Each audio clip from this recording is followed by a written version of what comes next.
اللہ اللہ کر کے انتخابی عمل پورا ہو گیا ہے، لیکن سوال یہ ہے کہ کیا اب پاکستان کو سیاسی استحکام نصیب ہوگا؟ پنجاب اور سندھ کی حکومتیں بن گئیں، وفاق اور باقی صوبوں میں بھی جلد بن جائیں گی۔ مریم نواز پنجاب جبکہ مراد علی شاہ سندھ کے وزیر اعلیٰ ہو چکے ہیں۔ صدر مملکت سینٹ کے چیئرمین اور ڈیپٹی چیئرمین کے ساتھ اسپیکر اور ڈیپٹی اسپیکر قومی اسمبلی کے عہدے بھی نون لیگ اور پیپلز پارٹی نے مشاورت سے بانٹ لیے ہیں، لیکن قومی اسمبلی میں بھاری بھرکم اپوزیشن کے باعث اتحادی حکومت کو مشکل پیش آئے گی اور ہر اجلاس میں ہنگامہ آرائی ہو سکتی ہے۔ اس صورتحال میں شہباز شریف کو وزیر اعظم منتخب ہونے کے بعد بھی آرام اور اطمینان سے کام کرنے کا موقع مل جائے تو بڑی بات ہوگی۔ دوسری جانب پی ٹی آئی کے بانی عمران خان پچھلے 7 ماہ سے جیل میں ہیں اور بظاہر ان کی جیل سے جلد رہائی کے آثار نہیں ہیں۔ یہ کہنا مشکل ہے کہ عمران خان کی سزائیں اور مسلسل قید پاکستان میں استحکام کا باعث بن رہا ہے، یہ عدم استحکام کا سبب۔ پاکستان تحریک انصاف کے مطابق عمران خان کو 100 سے زائد کیسز کا سامنا ہے۔ 3 مختلف کیسز میں انہیں مجموعی طور پہ 31 سال قید بھی ہو چکی ہے۔ شاید مستقبل قریب میں مزید کیسز میں بھی سزائیں دی جائیں۔ تشویش کی بات یہ ہے کہ مقامی میڈیا ہو یا بین الاقوامی میڈیا، انتخابات کے بعد سے آج تک الیکشن میں دھاندلی اور اس کے نتیجے میں ہونے والے ممکنہ سیاسی اور معاشی عدم استحکام کی جانب اشارہ کر رہے ہیں، جو شہباز حکومت کے آنے والی اقلیتی حکومت کے لیے کسی صورت اچھی خبر نہیں۔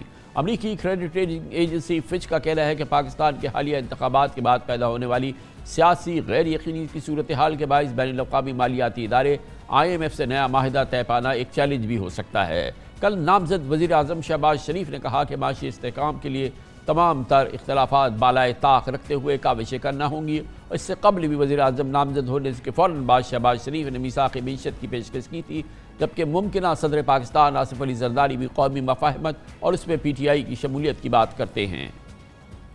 اب ایک طرف تحریک انصاف ہے جس کو حالیہ انتخابات میں الیکشن کمیشن اور عدالتی فیصلوں کے باعث شدید مشکلات کا سامنا ہے، لیکن عوام کے ووٹوں نے اسے سنگل لارجسٹ پارٹی بنا دیا، مگر وہ ملک کی 3 بڑی سیاسی جماعتوں نون لیگ اور پیپلز پارٹی اور MQM سے بات چیت کے لیے بالکل تیار نہیں ہے۔ بانی PTI سیاسی مخالفت میں اس حد تک آگے چلے گئے ہیں کہ وہ چاہتے ہیں کہ IMF پاکستان کی اس وقت تک مالی معاونت نہ کرے جب تک الیکشن میں دھاندلی کی شفاف تحقیقات نہیں ہو جاتی، جبکہ JUI سمیت ملک کی دیگر چھوٹی سیاسی جماعتیں بھی الیکشن میں دھاندلی کے خلاف سڑکوں پر ہیں۔ دوسری جانب شہباز شریف حکومت، مخلوق حکومت جسے اقتدار سنبھالتے ہی سب سے پہلے IMF سے نیا مالی پروگرام حاصل کرنا ہوگا اور ساتھ ہی پاکستان کو درپیش معاشی مسائل کا دیرپا حل بھی تسلیم کرنا ہوگا۔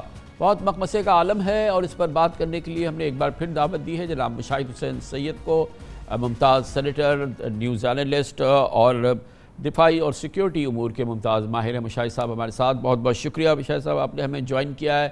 ہمیں تو ہمیشہ یہ کہا گیا تھا کہ الیکشن ہو جائے اور الیکشن کے بعد ایک حکومت قائم ہو جائے تو بین الاقوامی سپورٹ بھی آئے گی، بین الاقوامی مالیاتی ادارے بھی آئیں گے اور پاکستان میں بھی کچھ قرار آ جائے گا۔ قدرے بہتر ہے صورتحال آج، مگر جو طوفان ہمارے آس پاس نظر آ رہا ہے اس میں مکمل اطمینان ہونا تو مجھے نہیں نظر آ رہا۔ السلام علیکم کامران صاحب اور آپ کے ویورز کو بڑا السلام علیکم، اور میں بنیادی طور پر آپ کے جو تشویش کہہ لیں، آپ کے جو خدشات ہیں، میں اس سے اتفاق کرتا ہوں۔ دیکھیں جی، ہم سب کا یہی کوشش تھی کہ لوگ کہتے تھے کہ الیکشن ایک امرت دھارا ہے، الیکشن کے بعد استحکام آئے گا، استحکام کے بعد اتحاد آئے گا، اتحاد کے بعد ترقی شروع ہوگی، سیاسی استحکام اور اقتصادی ترقی۔ تو یہ سارا فارمولہ تو نظر نہیں آ رہا، کیونکہ لگتا ہے کہ نئی جنگ شروع ہو گئی ہے الیکشن کے بعد۔ الیکشن ڈے بڑا اچھا تھا، 8 فروری کو پرفیکٹ الیکشن، آزادی سے اپنی مرضی منشا کے مطابق لوگوں نے ووٹ دیا، خوشی خوشی دیا، لوگ باہر سے آئے، ملک کے اندر سے آئے، نوجوان آئے، خواتین آئیں اور اپنی مرضی کے مطابق ووٹ دیا۔ اور آپ نے ٹھیک کہا کہ PTI پاکستان کی لارجسٹ سنگل پارٹی ایمرج ہوئی۔ 37% ووٹ PTI کا ہے، 23% ہے مسلم لیگ نون کا اور 13% ہے پیپلز پارٹی کا، یعنی کہ جو PTI کو ووٹ ملا ہے اس کا اتنا ہی ووٹ دونوں بڑی جماعتوں کو ملا ہے۔ تو اس لیے جو اگر ووٹ دیا ہے لوگوں نے مشکلات کے باوجود، اس کا مطلب ہے لوگوں نے اعتماد کیا ہے جمہوریت پر، اعتماد کیا ہے جمہوری عمل پر، اور ایک خواہش کا اظہار کیا ہے، ایک ان کی یقین ہے کہ ووٹ کے ذریعے وہ تبدیلی لا سکتے ہیں، اور تبدیلی آ بھی گئی ہے۔ ہمارا لینڈسکیپ مختلف ہے، لیکن اس کے بعد پھر اچھا کام بھی ہم کرتے ہیں تو گندے طریقے سے کرتے ہیں۔ الیکشن رزلٹس ابھی تک اناؤنس نہیں ہوئے پورے، پھر اگر ان کی سیٹیں بنتی ہیں، ان کو پارٹی کا نام ریسٹور کیا جائے اور کچھ سیٹیں دے دی جائیں، کیا ہو جائے گا؟ وہ اپوزیشن میں بیٹھنے کو تیار ہیں. ان کی سیٹیں جو بنتی ہیں جائز قانون کے مطابق, جمہوری اصولوں کے مطابق, وہ دے دینی چاہیے پی ٹی آئی کو, چاہے خواتین کی ہوں یا اقلیت کی ہوں. تو اس میں بھی اب نئی لڑائی کو صدر صاحب پر دباؤ, فلانے پر دباؤ.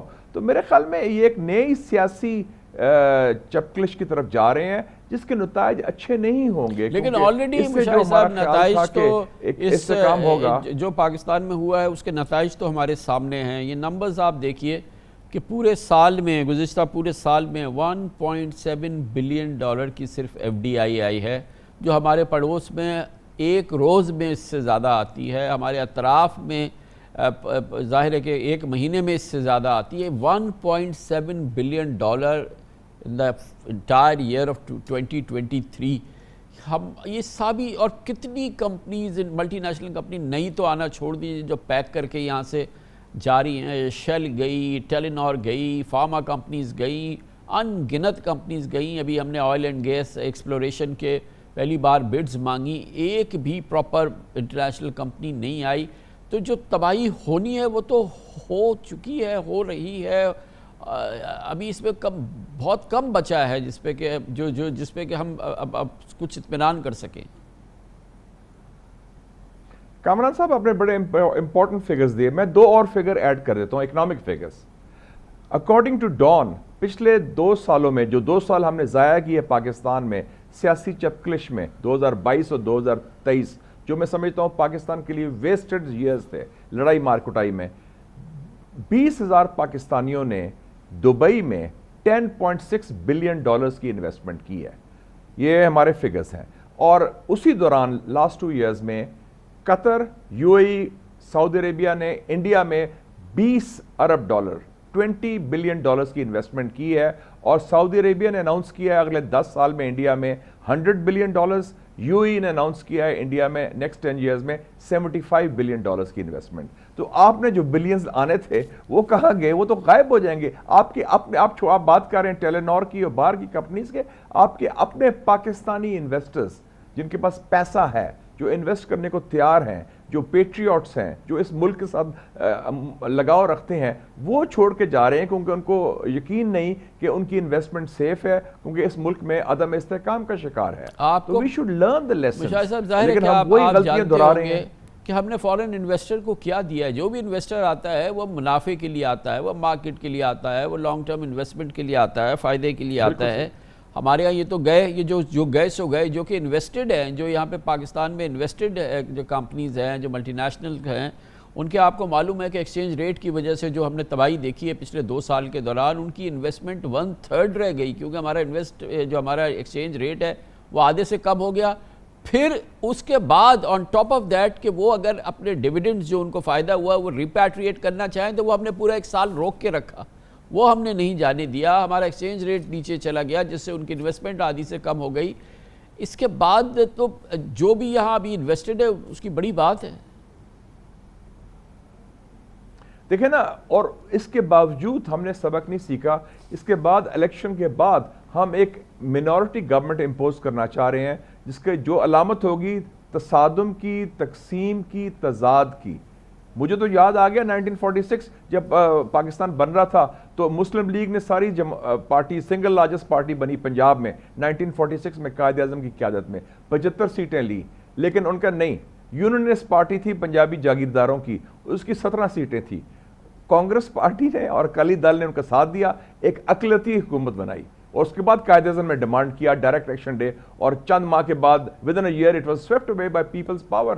تو یہ ہم, اور پاکستان پھر بن گیا اس کے بعد. لیکن ہم سبق سیکھیں اپنی تاریخ سے, اپنی عوام کی رائے سے, اور اپنے رسپیکٹ کریں اس مینڈیٹ کو. تو یہ جو آپ کے جو خواب ہیں معیشت کو بحالی کے, اقتصادی ترقی کے, وہ چکنا چور ہو جائیں گے اگر یہی راستے میں ہم چلتے ہیں. اچھا مشاہد صاحب, ہم ابھی جب بات کر رہے ہیں تو مسلسل ہمارا اشارہ ریاست کی جانب ہے, اس وقت کی اقلیتی حکومت کی جانب ہے, اس کے جو کولیشن پارٹنرز ہیں ان کی جانب ہے.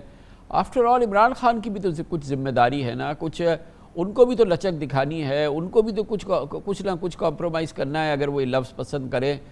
ایسے تو نہیں ہو پائے گا کہ وہ بالکل ایک ریجڈ اپنی جگہ پہ کھڑے رہیں, اور کوئی اکاموڈیشن پھر کہاں سے کیسے ہوگی؟ میں تو یہ سمجھنے سے قاصر ہوں. عمران خان نے امیزنگ قسم کی حماقتیں کی لی. He has made the mother of all mistakes. وہ confrontation with the military establishment, میں نے تو پارلیمنٹ میں بھی کہا تھا کہ انسٹیٹیوشن سے لڑائی جو ہے پاکستان میں انونیبل ہے, چاہے جوڈیشری کے ساتھ ہو یا ملٹری اسٹیبلشمنٹ کے ساتھ ہو. پھر ان کے ہاتھ میں سارا مینڈیٹ تھا, 2 حکومتیں تھی, آدھا پاکستان ان کے ہاتھ میں تھا. ایک ہاتھ میں تھا پنجاب, دوسرے میں خیبر پختونخوا, وہ آپ نے چھوڑی. آپ میجورٹی آپ کے پاس پارلیمنٹ میں تھی, اگر وہ رہتے پارلیمنٹ استعفیٰ نہ دیتے وہ کر لیتے. لیکن اس کے باوجود اب وہ, آپ کو یاد ہے ایک فلم تھی گاڈ فادر, اس میں مارلن برانڈو کیا کہتا ہے, make him an offer he cannot refuse. اب اس کے پاس پیپلز پاور بھی آئی ہے, سپورٹ آئی ہے, میرے خیال میں اس نے سبق بھی سیکھا ہے. آپ بھی کچھ اس کو, اس کی بھی میرے خیال ہے he should move, وہ خود بھی یو ٹرن لینے کا ماہر ہے, وہ تیار ہوگا ڈیل کے لیے, but they should be the mother of all deals, کہ آگے موو کرو for the sake of Pakistan. اگر یہ mother of all deals 71 میں ہو جاتی تو پاکستان 2 لخت نہ ہوتا. اور یہی ہم سوچتے ہیں کہ پاکستان اس وقت بھی ایک دو رائے پہ کھڑا ہے. We are at a inflection point. تو یہ بیسیکلی ویسے کیا اگر پولیٹیشین دست شفا کی ضرورت ہے, اگر یہ پولیٹیشین چاہیں کہ یہ مدر آف آل ڈیل ہو, یعنی کہ جو کوئلیشن پارٹنر ہیں زرداری صاحب اور نواز شریف صاحب اور شہباز شریف صاحب اور ایم کیو ایم یہ کہیں کہ چلو جی ڈیل کرتے ہیں عمران خان کے ساتھ, تو کیا اسٹیبلشمنٹ بیچ میں آئے گی؟ میرے خیال میں اسٹیبلشمنٹ سپورٹ کرے گی. دیکھیں نا, اسٹیبلشمنٹ بھی پاکستان کا حصہ ہے نا, ان کو they see the tea leaves also, they have read the writing on the wall. جو اسٹریٹجی اپنائی تھی 8 فروری سے پہلے وہ فیل ہو چکی ہے. 8 فروری کو لوگوں نے ڈیفائنگ دا آڈز سسٹم کو ڈیفیٹ کر دیا with technology, with youth, with women and popular support, ہمت حوصلے کے ساتھ. تو یہ ہم تسلیم کریں کہ اس کو آگے چلیں, اور یہ پاکستان کے اندر کی ہمارا مسئلہ چل رہا ہے نا, تو we should then revise and have a new script now. پرانی اسکرپٹ نہیں چل سکتی, وہ فیل ہو چکی ہے. Tried tested and failed formula. غلطیاں کرنی ہے تو نئی غلطیاں کریں, تو اگر ماضی کی طرح ہم وہی کوشش کریں گے the result will be the same. Mushahid صاحب, بات کون کرے عمران خان سے؟ وہ تو انہوں نے کہا کہ میں تو پیپلز پارٹی کے قریب بھی نہیں آؤں گا, نون لیگ کا سوال ہی پیدا نہیں ہوتا. تو پھر یہ جب بات ہی وہ کوئی کسی سے نہیں کریں گے ہاتھ. ایشو سیاسی جماعتوں سے زیادہ اس وقت ایشو ہے راولپنڈی اور اڈیالہ کا. It has to be a direct dialogue between the two sides. قیدی number 804 with Rawalpindi and the rest will fall in line, as simple as that. اس میں کچھ ہیلنگ ٹچ دیا جائے, کچھ ایمنسٹی کی بات کی جائے, ریلیف دیا جائے. اور میں سمجھتا ہوں کہ اگر ہم ٹی ٹی پی سے بات کر سکتے ہیں, ہم بی ایل اے سے بات کر سکتے ہیں, ان کو معاف بھی کر سکتے ہیں, جنرل ایمنسٹی دہشت گردوں کو دے سکتے ہیں, تو سیاسی قیدیوں کو بشمول عمران خان کو آپ بات بھی کریں, ان کو رہائی بھی کریں, ان کو شفٹ کر دیں. ابھی آپ نے شروع میں کہا تھا کہ اس کے لیے پہلی چیز یہ ہے کہ جو ان کی سیٹس بنتی ہیں, ان کی آئیڈینٹی ہے, وہ ان کو واپس کر دیا جائے, ان کو نشان مل جائے, اور ان کی جو سیٹس ہیں اور جو ان کو ریزرو سیٹس ملتی ہیں وہ مل جائے. That's a good beginning. اور ساتھ خیبر پختونخوا میں ان کی گورنمنٹ بن رہی ہے, اس کو بننے دیا جائے. جس طرح پنجاب کی گورنمنٹ بنی ہے, جس طرح سندھ کی گورنمنٹ بنی ہے, اسی طرح اسی آزادی کے ساتھ, اسی خوش اسلوبی کے ساتھ خیبر پختونخوا کی گورنمنٹ بننی چاہیے. اور ان کا حق ہے جس کو مرضی وزیر اعلیٰ لائے. ایک شروعات تو ہوگی نا, سی بی ایمز بنے گی, ایک بنیاد رکھ جائے گی رولز آف دا گیم کی, کہ ان کو بھی ایک سسٹم میں جگہ ہے. اگر آپ سسٹم کے اندر سے نکالیں گے, وہ کہتے ہیں نا کہ Arabs believe کہ have the camel inside the tent rather than outside the tent. Tent میں تو لائیں نا آپ ان کو, اگر ان کو باہر رکھیں گے تو پھر رزلٹ تو نیگیٹو ہی ہوگا. مگر at the end of the day کیبل ٹینٹ کے اندر آنے کے لیے تیار تو ہو, چاہے دھکے وکے بھی دے, مگر پھر بھی اگر وہ نہیں آنا چاہے کہ ٹینٹ کے اندر, تو پھر کیا کرے, اس کی گردن کاٹ کے اندر لائیں. میرے خیال میں اگر ان کو کوئی فون کال آئے گی راولپنڈی سے 051 سے, you will see a very prompt and positive response. I have no doubt about that. کیونکہ سب اس سسٹم میں سب نے کام کیا اسٹیبلشمنٹ کے ساتھ, سب اسٹیبلشمنٹ کے ساتھ کام کرنے کو تیار ہیں, and they all realize that the road to Islamabad lies through Rawalpindi. اس میں چاہے پی ٹی آئی ہو, چاہے پی ایم ایل این ہو, یا پی پی پی یا اور کوئی سیاسی جماعت جو اس سسٹم میں ہے, وہ ریئلٹی کو ان کو معلوم ہے. تو وہ پھر نہیں بات کریں گے کہ آئی ایم ایف جائیں, واشنگٹن جائیں, یا فلانے کے پاس جائیں. ہم اپنے مسئلے خود حل کریں, یہاں کہ اس کو پھر ہم طول دیں اور گڑبڑ ہو. We should learn from the mistakes of the past. میں صرف یہ کہتا ہوں کہ کچھ خدارہ نئی غلطیاں کریں, پرانی غلطیاں نہ دہرائیں, کیونکہ اس کے رزلٹ وہی ہوں گے جو ماضی میں ہوئے, عدم استحکام اور ملک میں ان اینڈنگ پولیٹیکل سیول وار. یہ سیاسی قبائلی سوچ جو ہے ہماری, اور نہ ہمارے دوست بھی بھاگ جائیں گے آپ سے, کوئی زیرو انویسٹمنٹ آئے گی آپ کے. بے شک بی بے ویری شک کلیئر آ ہی نہیں رہی، اسی لیے نہیں آ رہی سر. کیا $1 بلین کی انویسٹمنٹ اسی لیے نہیں آ سال کے رہی، اندر، اس لیے نہیں آ رہی. اٹس این بالکل ایبسولوٹ ڈیزاسٹر. اللہ معاف کرے. بہت بہت شکریہ. مشاہد حسین سید صاحب ہمارے ساتھ موجود تھے. ایک اور نیا مسئلہ ہے. صدر عارف علوی کہتے ہیں کہ ہاؤس پورا کمپلیٹ نہیں ہے، ریزرو سیٹس کا فیصلہ نہیں ہوا ہے، اسمبلی بلانے کا یہ ٹائم نہیں ہے، اس لیے جو ان کی آئینی ذمہ داری تھی اس کے لیے جو سمری ان کو بھیجی تھی انہوں نے واپس بھیج دی ہے. تنازعات سے بھرپور دور رہا صدر عارف علوی کا، خاص طور پہ یہ آخری کئی سال، اور اس دوران ہم یہ کہہ سکتے ہیں کہ نہ ہی ان کی ریاست سے بن سکی اور نہ ہی عمران خان ابھی ان سے مطمئن ہیں. عجیب صورتحال ہے. اس کا جائزہ لیتے ہیں چھوٹے سے وقفے کے بعد. Welcome back. ملک میں انتخابات کا دورہ ہے، تبدیلیوں کا دورہ ہے، اور اسی دوران اسی پس منظر میں ملک میں ایک نئے صدر مملکت کا بھی انتخاب ہونا ہے، اور یہ شاید 9 مارچ کو ہوگا. آصف علی زرداری صاحب حکومت کے صدارتی امیدوار ہیں. گویا صدر ڈاکٹر عارف علوی کے عہدۂ صدارت کے آخری 2 ہفتے رہ گئے ہیں. تاہم ایک علامتی منصب کے باوجود صدر عارف علوی تمام سٹیک ہولڈرز کو ٹف ٹائم دے کر رخصت ہو رہے ہیں. ان کا تنازعات سے لبریز 5.5 سالہ دور صدارت ایک نئے تنازع پر ختم ہو رہا ہے. آج انہوں نے نئی قومی اسمبلی کا اجلاس بلانے سے انکار کرتے ہوئے نگران وزارت پارلیمانی امور کی سمری واپس بھیج دی ہے اور موقف اپنایا ہے کہ مخصوص نشستوں پر فیصلے کیے بغیر قومی اسمبلی کا اجلاس نہیں بلایا جا سکتا. دلچسپ بات یہ ہے کہ صدر ڈاکٹر عارف علوی اس بات سے آگاہ ہیں کہ ان کے دستخط کے بغیر بھی فیصلہ سازی کو مقررہ مدت کے بعد قانونی جواز مل جائے گا، مگر ناقدین کا کہنا ہے کہ وہ مبینہ رخنہ اندازی کا کوئی موقع ہاتھ سے جانے نہیں دیتے. خبریں ہیں کہ اسپیکر قومی اسمبلی راجہ پرویز اشرف کی مشاورت سے آج قومی اسمبلی سیکریٹریٹ نے جمعرات 29 فروری کو اجلاس سے متعلق تیاریاں مکمل کر لی ہیں. آرٹیکل 91 کے تحت الیکشن کے بعد 21 دن کے اندر قومی اسمبلی کا اجلاس بلانا آئینی تقاضا ہے، اور اگر صدر عارف علوی اجلاس نہیں بلاتے تو بھی 29 فروری کو قومی اسمبلی کا اجلاس قانون کے مطابق ہوگا. یاد رہے شہباز شریف کی پہلی بار بطور وزیر اعظم انتخاب کے وقت بھی صدر عارف علوی نے ان سے حلف لینے سے گریز کیا تھا اور اپنی طبیعت خراب ہونے کا عذر پیش کیا تھا.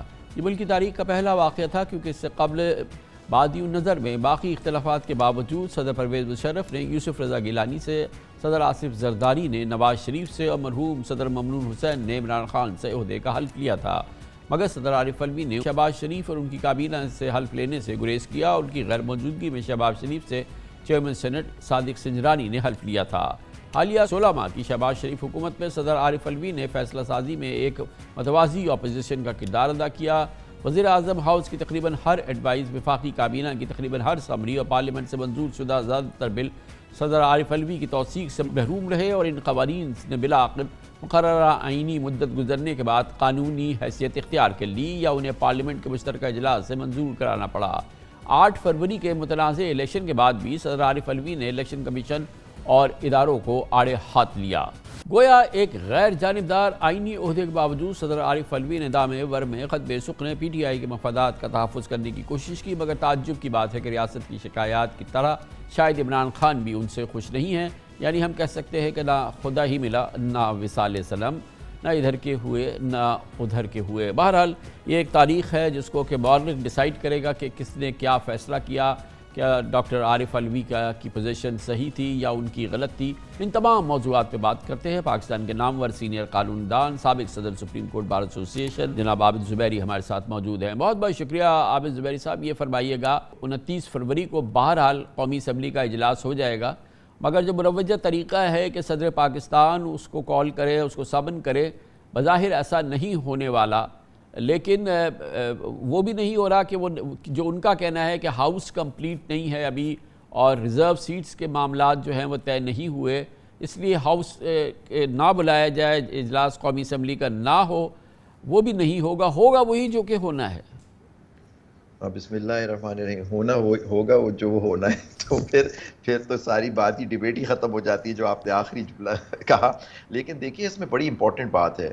Election to the National Assembly کی بات کرتا ہے آرٹیکل 51 آف دا کانسٹیٹیوشن، اور election to the National Assembly کے آپ آرٹیکل 51 سب کلاس 6 دیکھیں، اس میں کہتا ہے کہ جو ڈائریکٹ الیکٹ ہوں گے لوگ وہ ہوں گے، پلس جو ریزرو سیٹس ہوں گی وہ ہوں گی، وہ ٹوٹل مجموعہ ہوگا ٹوٹل آپ کی نیشنل اسمبلی کا. اور آپ کو سیشن کس چیز کا بلانا ہے؟ نیشنل اسمبلی کا، جو اس الیکشن کے تحت کانسٹیٹیوٹ ہوتی ہے. تو اس الیکشن میں کون کون لوگ ہوتے ہیں؟ جو ممبران ہیں وہ ہوتے ہیں جن کا الیکشن ہوا ہے، ڈائریکٹ الیکشن ہوا ہے، اور پھر ریزرو سیٹس کے 70 وہ سیٹیں جو ہیں وہ پروپورشنل ریپرزنٹیشن سے.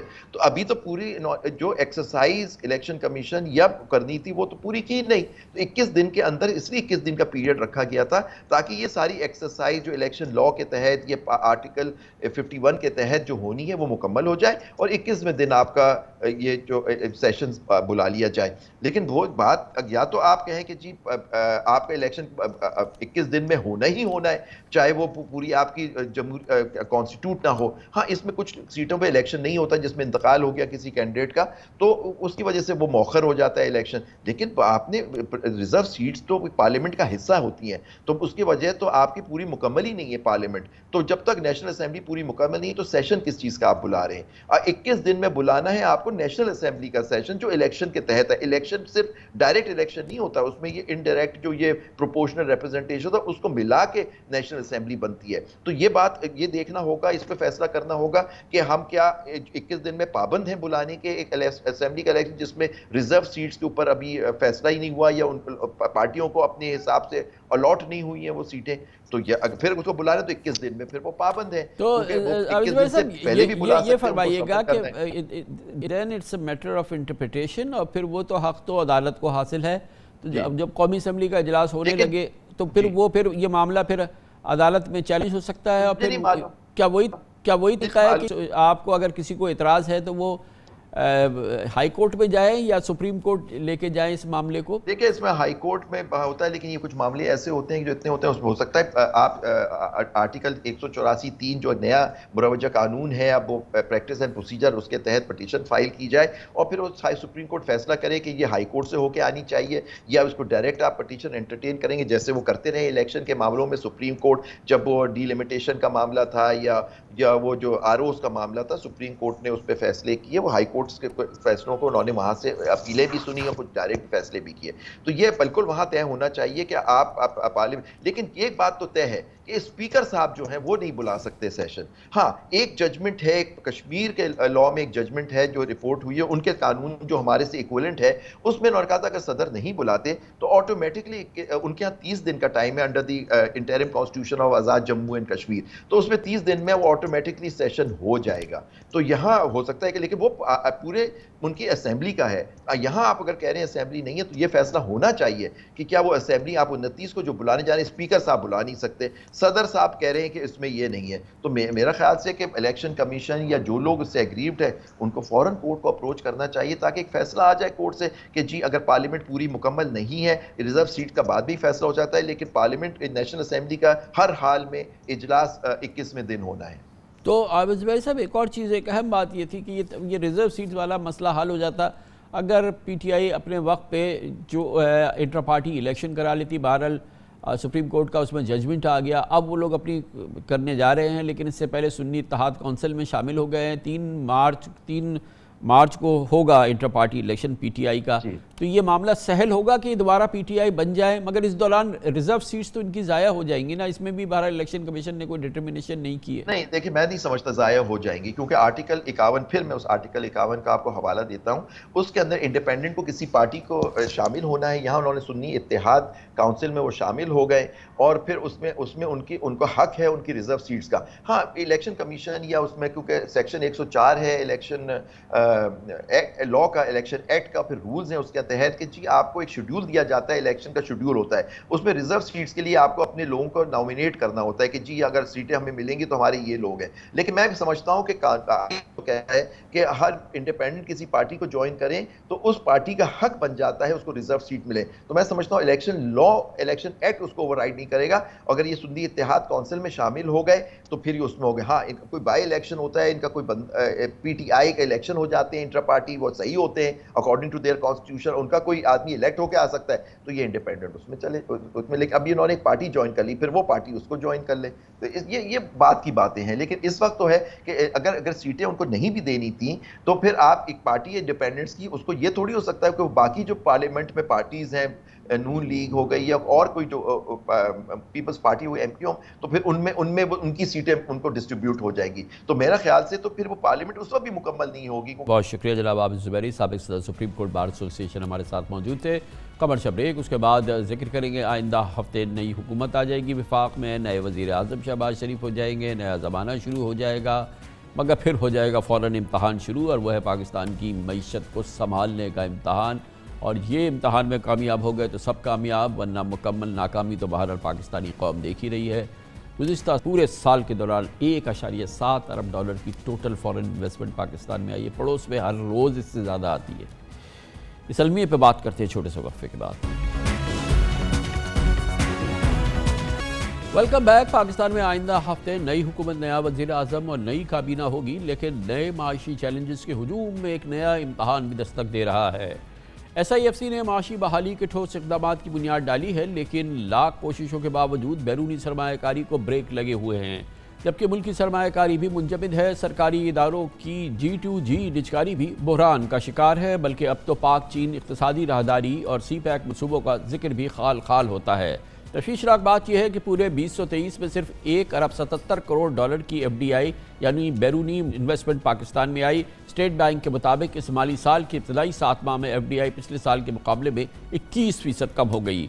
حالیہ چند سال میں درجنوں غیر ملکی کمپنیز پاکستان سے رخصت ہو گئی ہیں. متعدد کمپنیز نے پاکستان میں اپنے ملکیتی شیئرز فروخت کر دیے ہیں. کچھ غیر ملکی کمپنیز اپنے یونٹس مقامی کمپنیز کے حوالے کر گئی ہیں. شیل پاکستان نے اپنے 70% شیئر سعودی فرم وافی انرجی کو منتقل کر دیے. خلیجی ٹیلی کام کمپنی وارد کے بعد ناروے کی کمپنی ٹیلینال نے بھی پاکستان میں اپنے اثاثے بھیج دیے.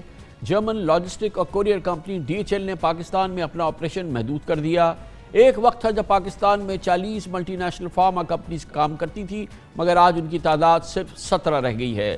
جانسن اینڈ جانسن، مرک، اس کے علاوہ بائر اور سنوفی، MSD سمیت کئی ملٹی نیشنل کمپنیز اور فارما کمپنیز نے پاکستان کو الوداع کہہ دیا ہے. یاد رہے کہ حالیہ شہباز حکومت کے 16 ماہ کے دوران پاکستان میں ملٹی نیشنل کمپنیز کو متعدد مسائل کے ساتھ اپنی سرمایہ کاری کے منافع کی منتقلی پر بھی غیر اعلانیہ پابندیوں کا سامنا رہا ہے.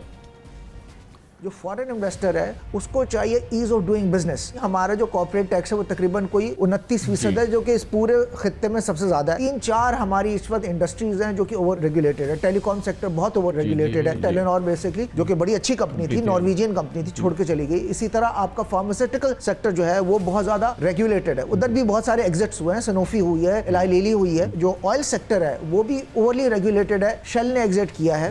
تو دیکھیں، اگر آپ نے فارن انویسٹرز کو پاکستان لے کر آنا ہے تو آپ نے اپنے جو ریگولیٹری رجیم کو لبرلائز کرنا ہے، نہیں تو فارن ڈائریکٹ انویسٹر نہیں آئے. پاکستان کی بزنس انوائرمنٹ، پریڈکٹیبلٹی، پالیسی کی کنسسٹنسی اور ٹرانسپیرنسی جو ہے یہ بڑی اہمیت رکھتی ہے، خاص طور پہ فارن انویسٹرز کے لیے. ابھی ہمیں اس چیز کے اوپر غور کرنا چاہیے کہ کیا ہماری پالیسیز فارن انویسٹرز کو اٹریکٹ کر رہی ہیں یا ہم ان کو انکریج کر رہے ہیں کہ وہ پاکستان سے باہر جائیں. وہ تب انویسٹ کریں گے کہ اگر وہ پیسہ بنا رہے ہوں. وہ پیسہ تب بنا رہے ہوں گے کہ اگر ہماری پالیسیز جو ہیں وہ بہتر ہوں اور ان کو کیپچر نہ کیا جائے، جس طرح حکومتی ایک کیپچر آ جاتا ہے ٹیکسیشن کے تھرو. ہر بزنس میں ہمیں ٹرانسپیرنسی چاہیے ہوتی ہے، پریڈکٹیبلٹی چاہیے ہوتی ہے، کنٹینیوٹی آف پالیسی چاہیے ہوتی ہے. نقصان ادھر آتا ہے کہ ابھی ہم ایک پالیسی اناؤنس کرتے ہیں، ایک انویسٹر اس کے مطابق اپنا بزنس کیس بناتا ہے اور 6 مہینے بعد ہم اس پالیسی کو چینج کر دیتے ہیں. بلا شبہ غیر یقینی معاشی ماحول، بڑھتی ہوئی کاروباری لاگت، سپر ٹیکس، سیکیورٹی خدشات، ریگولیٹری رکاوٹوں، ان سب کے باوجود لگتا ہے کہ پاکستان غیر ملکی سرمایہ کاری کے لیے کشش کھو رہا ہے. 6 ماہ قبل حکومت نے سندھ، پنجاب اور بلوچستان کے 10 گیس اور تیل ذخائر حاصل کرنے کی بڈ جاری کی اور اس کے لیے پیشکشیں مانگی، لیکن صرف 6 بلاکس پر مقامی کمپنیوں نے، انٹرنیشنل کوئی کمپنی نہیں آئی، انہوں نے انٹرسٹ شو کیا اور بیرونی سرمایہ کاروں نے پاکستان کے انرجی سیکٹر میں انویسٹمنٹ سے بظاہر گریز کیا. ہم اپنے آئل اور گیس ریزروز ایکسپلور نہیں کر رہے. آپ کو پتہ ہے ہوا کیا پاکستان میں؟ ہم گیس میں نقصان کرتے تھے پچھلے کئی سالوں سے، ہم پیمنٹیں نہیں کرتے تھے. تمام کمپنیز چلی گئی ہیں. 10 بلاکس ہم نے آکشن کیے، صرف 6 کی بڈز آئیں. کیوں بڈز آئیں؟ وہ کمپنیز ہی چلی گئی ہیں کہ جن کو ایکسپلور کرنا ہے. موجودہ معاشی حالات میں ملکی سرمایہ کار بھاگ رہے ہیں تو غیر ملکی انویسٹرز کیا خاک میں آئیں گے؟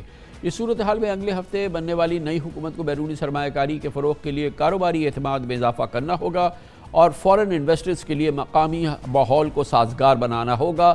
اس صورتحال میں غور طلب بات یہ ہے کہ سیاسی بے یقینی، معاشی عدم استحکام اور دہشت گردی کے خطرات کی وجہ سے سی پیک پر چینی اعتماد میں بھی کمی کے آثار نمایاں ہیں۔ سی پیک میں مزید منصوبوں کی شمولیت رک گئی ہے اور کئی اہم منصوبے تعطل کا شکار ہیں، جبکہ پہلے سے منظور شدہ منصوبوں پر نظر ثانی کی جا رہی ہے۔ پاکستان میں غیر ملکی سرمایہ کاری کے حوالے سے بیرونی سرمایہ کار کسی صورت میں آگے آنے کو تیار نہیں۔ پاکستان میں مقامی سرمایہ کاری منجمد نظر آتی ہے۔ اس دوران سی پیک کا بھی ذکر ہم نہیں سن رہے، اور پاکستان بیرونی سرمایہ کاری کے لیے تمام کشش کھوتا نظر آ رہا ہے۔ بہت ہی سیریس بات ہے، بہت ہی سیریس موضوع ہے، اس پہ بات کریں گے۔ ہمارے ساتھ موجود ہیں جناب خالد منصور، سابق معاون خصوصی برائے سی پیک ہیں، اور پاکستان کے معاشی اور کاروباری امور کے ایک مستند ماہر بھی ہے، خاص طور پہ انرجی امور کے۔ بہت بہت شکریہ خالد منصور صاحب، آپ نے ہمیں جوائن کیا ہے۔ یہ وہ سال ہے جس میں کہ پورے پاکستان میں بیرونی سرمایہ کاری 1.7 ارب ڈالر کی پل ملا کے ہوئی ہے پاکستان میں، جو شاید ہمارے ہمسایوں میں ہر روز اس سے زیادہ ہوتی ہو بیرونی سرمایہ کاری، مگر یہ پاکستان کی بدقسمتی ہے یا یہ صورتحال ہے جس کا ہمیں سامنا کرنا پڑ رہا ہے۔ یہ بالکل پاکستان سے غیر بیرونی ملک سرمایہ کار جو ہیں وہ لا تعلق ہو گئے ہیں۔ خالد منصور صاحب، کیا وجوہات ہیں؟ السلام علیکم عمران صاحب، it was always کامران صاحب, it is always good to join your show, thank you very much. آپ نے جو پری عمل کیا ہے وہ ریئلٹی آن دا گراؤنڈ یہی ہے انفارچونیٹلی۔ تو اگر سی پیک کے ریفرنس سے ہم لوگ بات کریں تو اس میں ایک جو سلور لائننگ مجھے نظر آتی وہ یہ ہے کہ ایز دے سے کہ نتھنگ سکسیڈز لائک اے سکسیس۔ اسی سی پیک میں فیز 1 کے اندر جو انرجی سیکٹر کے اندر، انفراسٹرکچر کے اندر، اس کے علاوہ سوشل انہینسمنٹ پروگرام جو لگے ہیں ان کے اوپر جو سرمایہ کاری کی ہے چائنا نے، تو it specs for it self. اور 2022 میں وی امبارکڈ آن ٹو دا فیز 2، اور فیز 2 کے اندر جو ورائٹی آف سیکٹرز ہیں اور ایسے سیکٹرز جو رسپانسبل ہیں پاکستان کی اکانومی کو ایکٹیویٹ کرنے کے لیے، ریوائیو کرنے کے لیے، تو اس میں جو دورہ ہوا تھا چائنا کا اور جہاں پر چائنا کی ٹاپ مینجمنٹ کے ساتھ ڈسکشن ہوئی تھی، تو اس میں جو چائنا کی ان اسپیسیفک سیکٹرز کے اندر، جیسا کہ آپ کو معلوم ہے کہ 11 ہمارے جوائنٹ جوائنٹ انرجی سیکٹرز ہیں ہمارے، اور ان جوائنٹ انرجی ہمارے جو منصوبے ہیں ان سیکٹورل ڈیولپمنٹ کے لیے، تو اس میں فارچون 500 کمپنیز ہیں جو چائنا کی، چاہے وہ ایگریکلچر ہو، چاہے وہ ٹیکسٹائل ہو، چاہے وہ فارماسیوٹیکل ہو، پیٹرو کیمیکل ہو، انرجی کی ہو، تو وہ 11 جو ہمارے جوائنٹ انرجی گروپس ہیں، تو اس کے اندر بہت سکسیزفل میٹنگز ہوئیں اور انہوں نے ایشورنس دی کہ فیز 2 کو ہم بہت ایکسپیڈیشیسلی لے کر چلیں گے، اور وہ تقریباً 40+ بلین ڈالر کی انویسٹمنٹ کی ایشورنس تھی، اور اب ان کو آگے لے کر چلنا تھا۔ اس کے بعد جو انسرٹینٹی آئی ہے، چاہے وہ آپ سمجھ لیجئے کہ ہمارے ہاں سیاسی طور پر جو انسرٹینٹی ہے، تو وہ اس وقت سارے کے سارے منصوبے جو ہیں وہ سٹال ہیں، اور ابھی کوئی چند ماہ کی بات ہے کہ جب ہمارے پرائم منسٹر اسی صاحب طرف آ رہا گئے تھا، جو آپ نے بیک گراؤنڈ دیا، یہ 2 سال ہو گئے ہیں۔ یہ آخری ہم نے بڑی خبر سنی تھی جو ابھی آپ نے فرمائی، اور اس کے بعد ایک آدھ دورہ بھی ہوا، ابھی نگران حکومت کے دوران ہوا، پھر باقی جو ہماری ایک پی ڈی ایم کی گورنمنٹ آئی تھی اس دوران بھی ہوا، لیکن اوورآل اگر ہم گراؤنڈ پہ دیکھیں، باتیں تو یہ ساری آپ نے جیسے فرمائی وہ بڑی احسن ہیں، مگر گراؤنڈ پہ ہمیں کوئی ڈیولپمنٹ نظر نہیں آ رہی ہے۔ مجھے تو یہ تشویش ہے کہ اب اس کی کوئی بات بھی نہیں ہوتی ہے، کوئی آنا جانا، کوئی گفتگو، کوئی اس قسم کی کوئی ہمیں بات بھی نظر نہیں آتی ہے۔ گراؤنڈ پہ کوئی سالڈ ڈیولپمنٹ تو دور کی بات ہے۔ دیکھیں سر، وہی میں آپ سے کہہ رہا تھا کہ ابھی جب یہ پرائم منسٹر صاحب جو کیئر ٹیکر گورنمنٹ کے تھے وہ اپنی کیبنٹ کے ساتھ گئے، تو اس میں پھر دوبارہ سے انہوں نے مجھے کانٹیکٹ کیا تھا، تو جتنی پروگریس ہم نے ان سارے سیکٹرز کے اندر کی تھی جہاں پر ہمیں انویسٹمنٹ کی ایشورنس دی گئی تھی، اور اس کے اندر ریلوکیشن بھی تھی، کافی انڈسٹری ریلوکیشن ٹو پاکستان، تو اس کے اندر کنکلوژن یہ ڈرا کیا تھا کہ please don't reinvent the wheel, اسی کام کو اب آگے لے کر چلیے۔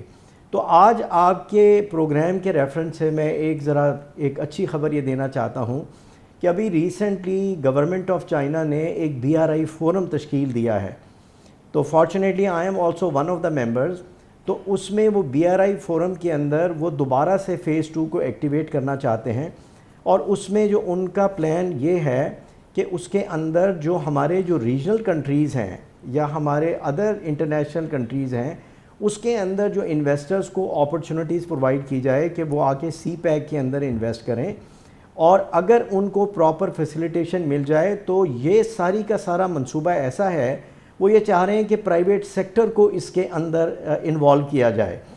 اور اسی ریفرنس کے اندر ابھی آپ جو ابھی یہ ڈسکشن سنا رہے تھے عامر پراچا صاحب، یہ OICCI کے ابھی کرنٹ پریزیڈنٹ ہیں، تو ہم نے OICCI سے بات کی، پاکستان بزنس کاؤنسل سے بات کی، تو ان کے جو ملٹیپل ممبرز ہیں تو وہ بھی کافی انٹرسٹڈ ہیں کہ اگر یہ اس قسم کی ارینجمنٹ ہو جائے کہ جس کے اندر انویسٹمنٹ کے لیے دوسرے ریجنل کنٹریز بھی ایکوٹی ڈالیں اور وہ پرائیویٹ سیکٹر اس کے اندر جو بھی ان کا ریلیونٹ فیلڈ ہے اس میں وہ پارٹیسپیٹ کریں، اور SIFC اس کے اندر فیسیلیٹیشن کرے جو کہ ان کو مسائل رہتے ہیں کہ جو اپروول نہیں ہو رہی یا جو اپروول لینی ہے تو ملٹیپل اپروولز کے لیے ان کو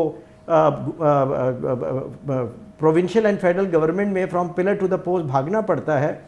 تو میں ابھی بھی آپٹمسٹک ہوں، کیونکہ یہ جو ابھی جو BRI فورم انہوں نے تشکیل دیا ہے اس کو انشاءاللہ تعالیٰ اگلے 2-3 ہفتے کے اندر ہم کک آف کر لیں. یہ سی پیک ہو گیا، چائنا کی ریلیٹڈ بات ہو گئی، مگر ابھی تو دنیا اس سے بہت آگے ہے. ہمارے پاس کوئی بھی، اور یہ تو کیونکہ ہم سی پیک کا منصوبہ ہے اس میں ہم جڑے ہوئے ہیں تو اتنی بات ہم نے کر لی، مگر کوئی دنیا کا جو سرمایہ کار ہے وہ پاکستان کا رخ نہیں کر رہا، آپ کے علم میں ہے، بلکہ یہاں سے ریپ کر رہا ہے. ہم نے درجنوں بتائے ہیں، ٹیلی نار چلی گئی، وارد چلی گئی، پھر Eli Lilly چلی گئی، فارما کمپنی چلی گئی، شیل چلی گئی، اور پتہ نہیں نہ جانے کتنی کمپنیز یہاں سے چلی گئی ہیں.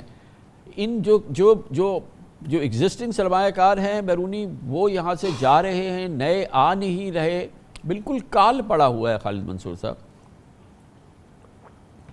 دیکھیں سر، یہ تو حقیقت ہے، اور انفارچونیٹلی بہت یہ صورتحال جو ہے نا وہ بہت کنسرننگ ہے، اور ہر پاکستانی کو ہونی بھی چاہیے. کیونکہ دیکھیں جب تک ہم اپنی اکانومی کو ریوائیو نہیں کرتے ہیں اور اس سیکٹر میں کرتے ہیں جس کے 3 کمپوننٹس ہیں، اور یہی ایک ویژن تھی جس کے ساتھ when I was heading CPEC ہم لے کر چلے تھے کہ ہم اس قسم کی انڈسٹریل انویسٹمنٹ کریں جس سے ہماری امپورٹ سبسٹیٹیوشن ہو، ایکسپورٹ اورینٹیشن ہو، اور امپلائمنٹ ہو. یوتھ آپ دیکھ لیجئے، ہماری وہ فنڈامنٹل سب کچھ درست ہیں اس کنٹری کے اندر. ہمارے ہاں جو آبادی ہے اور جو اسکلڈ آبادی ہے وہ کسی بھی ملک سے وہ کمپیریبل ہے. تھوڑا سا انوائرمنٹ اگر بہتر ہو جائے، تھوڑی سی فیسیلیٹیشن ہو جائے، اور جو ان کو مسائل آتے ہیں جس کی وجہ سے وقت ضائع ہوتا ہے، تو آپ کو وہ کہتے ہیں کہ ایک آدھ سکسیس سٹوری بھی یہاں پر اگر ہم ڈیولپ کر لیں تو آئی ہوپ کہ یہ جو کانفیڈنس جو لاس ہوا ہے we should be able to really pick it up from there. Thank you so much. بہت یہ میری پرسنل آپٹمزم ہے خان صاحب. Welcome back. پاکستان پیپلز پارٹی کی سندھ حکومت نے سید مراد علی شاہ کو ایک مرتبہ پھر صوبے کی وزارت اعلیٰ سونپ دی ہے. پیپلز پارٹی سندھ میں 2008 سے حکومت کر رہی ہے اور مراد علی شاہ کو تیسری مرتبہ عہدہ ملا. لیکن افسوس سے کہنا پڑتا ہے کہ سندھ کے ریونیو میں 95% حصہ ڈالنے والا کراچی آج تک بنیادی شہری سہولیات سے محروم ہے. ایک عبرت کا نشان ہے، پاکستان کے تمام بڑے شہروں کے مقابلے میں کراچی کی بیشتر سڑکیں آج بھی ٹوٹی ہوئی ہیں. صوبے میں پینے کا پانی نہیں ہے، کوڑے کے ڈھیر ہیں، ابلتے گٹر ہیں، اور شہریوں کی زندگی عذاب ہے.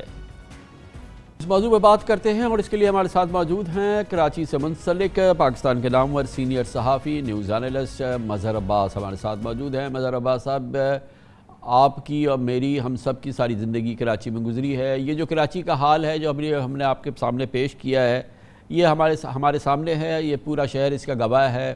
اور یہ بھی اپنی جگہ حقیقت ہے کہ اس شہر پہ اور اس صوبے میں 15 سال سے پیپلز پارٹی کی حکومت ہے. یہ بھی حقیقت ہے کہ یہ الیکشن ہوا ہے. ابھی ہم یہ ساری تصویر اگر ہم پیپلز پارٹی کے سامنے رکھیں وہ بولیں گے کہ آپ دیکھیں لوگ تو ہمیں تو ووٹ دیتے ہیں، ہم پچھلی دفعہ سے بھی زیادہ بڑے ووٹ سے حاصل ہوئے ہیں. تو میں، آپ اور یہ جو 2.5 کروڑ کراچی والے، یہ جائیں کہاں، کیا کریں؟ یہ تو واقعی ظاہر ہے الیکشن تو جیت کے آ گئے. شکریہ کامران. دیکھیے، کراچی کی بھی بات کر لیتے ہیں، لیکن اگر آپ پورے پروونس میں دیکھیں، اور یہ میرا خیال ہے نہ صرف یہ کہ مراد علی شاہ کا سب سے بڑا چیلنج ہے بلکہ بلاول بھٹو کا بھی سب سے بڑا چیلنج ہے.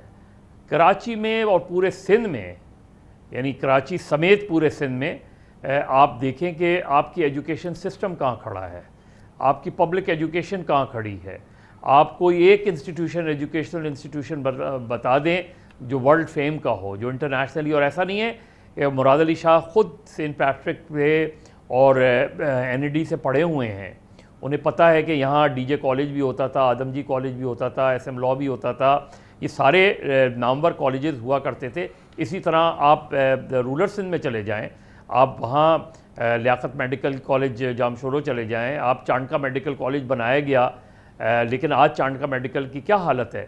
تو اصل جو چیلنج ہے میرے نقطۂ نظر سے وہ ایجوکیشن کا ہے.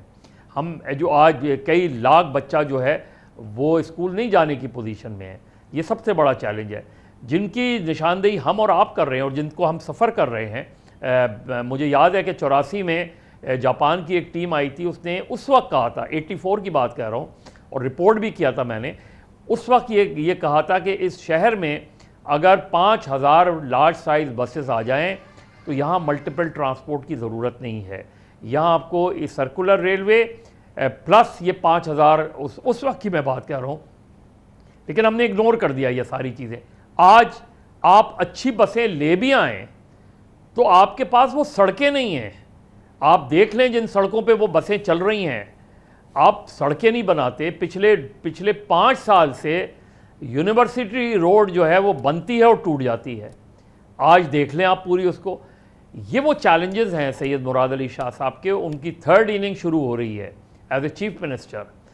ان کو, اور یہ ساری چیزیں ان کے کرنے کی تھی نہیں. مگر اس کے ساتھ ہی آپ اگر یہ صرف لوکل باڈیز کو امپاور کر دیتے. یہ بات تو ہے نا کہ یہ جو سیف سٹی ہے, یہ لاہور ہو گیا, یہ اسلام آباد ہو گیا, یہ پنڈی ہو گیا, ایک سرویلنس سسٹم ہے, ایک نظام کام کر رہا ہے. ہر روز 150-200 لوگ گن پوائنٹ پہ یہاں پہ لٹ جاتے ہیں.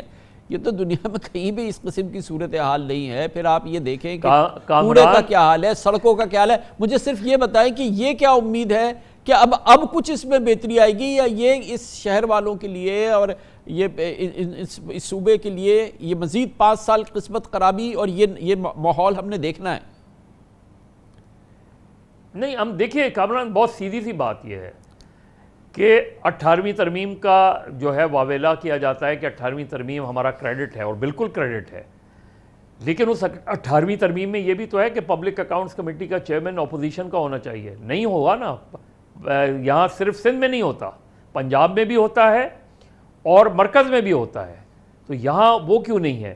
دوسری بات, سیف سٹی کی آپ نے بات کی. سیف سٹی پروجیکٹ جس وقت لاہور اور اسلام آباد کا شروع ہوا تھا, کراچی میں بھی بن گیا تھا. جس کو جو بنا رہا تھا اس کو ہی اٹھا کے لے گئے اور الٹیمیٹلی وہ ڈمپ کر کے چلا گیا. اور وہ دن ہے اور آج کا دن ہے. یہ واحد شہر ہے جہاں سیف سٹی پروجیکٹ, جس کو سب سے زیادہ ضرورت ہے سیف سٹی پروجیکٹ کی, ہم اس کی پرائز دیکھیں آپ ڈبل ہوتی چل رہی ہے, اب 200% زیادہ ہو گئی ہے اس کی. اگر آپ آج سے 10 سال پہلے وہ سیف سٹی پروجیکٹ بنا دیتے تو اس کی کاسٹنگ دیتے. جتنے کراچی میں جتنے پروجیکٹ ہیں, کوئی ایک پروجیکٹ نہیں ہے جو وقت پہ کمپلیٹ ہوتا ہو. بہت شکریہ مظہر عباس ہمارے